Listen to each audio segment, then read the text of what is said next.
Kээ бирлерге келип ошо маселени сүйлөп башсаң айтат, эми биз Союздун убагында тарбия коруп калдык, биз Советтер Союздун убагында элек деп өзгөрбөйт да. Бир мисал берейин. Тамаша чындыкка жанаша болгон. Муну мен бир жерде айтып турам. Бир дыйкан силерге окшогон жигит эртең менен өзүнүн үлүшүнө барып дыйканчылык кылат экен. Эшегин жетелеп келип, эшекти байлайын десе, жипти үйдө унутуп калыптыр. Жанында аксакал бар экен. О, аксакал ата деп көчкөн ажы окшогон. Ой, берип кел. Не болду балам десе, эшектин жибин унутуп коюппун. Жипти берип турбайсызбы, эшекти байлап коюп жумушун кылайын десе. Балам, бул эшек го бул. Буга жип эмне керек? Sen kalp ele moyundan karmaşıp tartmış bolgunda o daraka baylanıp oturuyor.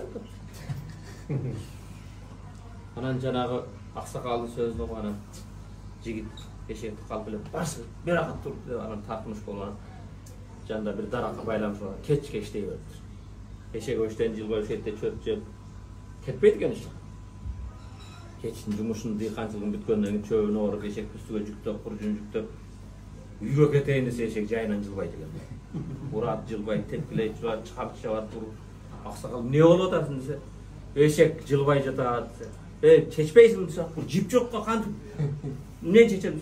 Сен эрте менен байламыш болдуң беле? Ооба. Эми чечимиш болду дептир. Анан калп менен чечимиш болуп туруп, үстүгө отурбасаң кыдыңда үйдү карап жөнөп калыптыр. Айтайын деген маселе Союздун убагында тарбия көрүп калдык, Союздун убагында окуттук 70 жыл бизди жипке байлап койгон көрүнбөгөн. Жиптин чечилгениге 33 жыл болуп атат. Дагы эле Союздун убагын айтып отура бербеш керек эми. Биз Союздун убагында тарбия көрүп калганбыз, ал жибиңер чечилген, эркиндик алганбыз. Эркиндикте ошо эмне кылышыбыз керек эми? Алдыга карап умтулушубуз керек. Динибизди үйрөнүшүбүз керек.